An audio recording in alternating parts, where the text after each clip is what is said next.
تو وہ اپنے ننھے آنچل سے میرے ماتھے کا پسینہ صاف کرنے لگے، لیکن میں تھا کہ میرا سینہ اس کے اندر درد مند دل نہیں تھا، ایک پتھر رکھا ہوا تھا۔ خیر گڑھا کھود کر کے جب میں باہر نکلا تو اس نے سکھ کا سانس لیا کہ میرے بابا کی مشقت ختم ہوئی، لیکن میں نے اس بیٹی کو اس میں دھکا دے دیا اور مٹی ڈھیلنے لگا۔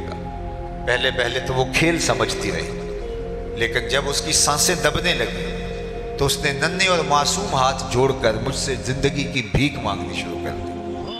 وہ چیختی رہی، وہ روتی رہی، اس کے آنسو بہتے رہے اور جڑے ہوئے ننھے ہاتھ مجھ سے زندگی کی خیرات مانگتے رہے، لیکن میں اس کے اوپر ریت انڈھیلتا رہا تاکہ اس کی سسکیاں، اس کی آہیں، اس کی چیخیں، اس کے جڑے ہوئے معصوم ننھے ہاتھ اسی ریت میں دب گئے۔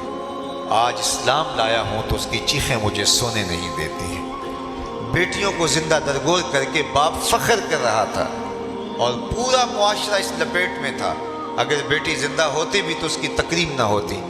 جس معاشرے میں بیٹی زندہ درگور کر کے باپ فخر کر رہا تھا، ایک آواز بلند ہوتی ہے جو شرق سے غرب تک اور شمال سے جنوب تک ہر شخص کے کانوں تک پہنچتی ہے۔ وہ آواز میں نے بھی سنی ہے، وہ آواز آپ نے بھی سنی ہے، لیکن ذرا دیکھو کس تناظر میں کہا گیا یہ جملہ۔ صرف یہ کلمہ محبت ہی نہیں ہے، یہ کلمہ جہاد بھی ہے۔ جب بیٹیوں کو زندہ درگور کر کے باپ فخر کر رہے ہیں، اس وقت آواز بلند ہوتی ہے، لوگوں سن لو، میری فاطمہ میرے جگر کا ٹکڑا ہے، میری فاطمہ میرے جگر کا ٹکڑا ہے۔ تو اس آواز نے کائنات کا رخ ہی بدل دیا۔ نظریات کے اوپر لگے ہوئے زنگ اتار کے حقیقی نور کو لوگوں کے سامنے رکھا اور بتایا بیٹی ہوتی کیا ہے۔ اور آج میں دیکھتا ہوں ایک بوڑھا شخص مزدوری کر رہا ہے کہ میں نے بیٹی کے ہاتھ پیلے کرنے، بھائی اوور ٹائم لگا رہا ہے میں نے بہن کے ہاتھ پیلے کرنے۔ یہ تو زندہ درگور کر دیتے تھے۔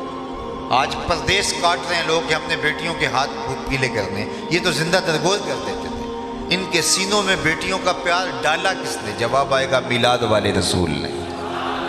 تو ساری زندگی بھی حق ادا کرنے کی کوشش کریں، حق شکر ادا نہ ہو پائے۔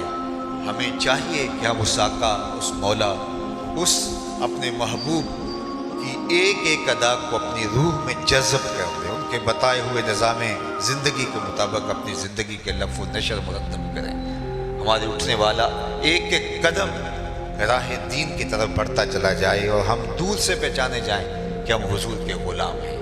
ہمارا طرز زندگی اس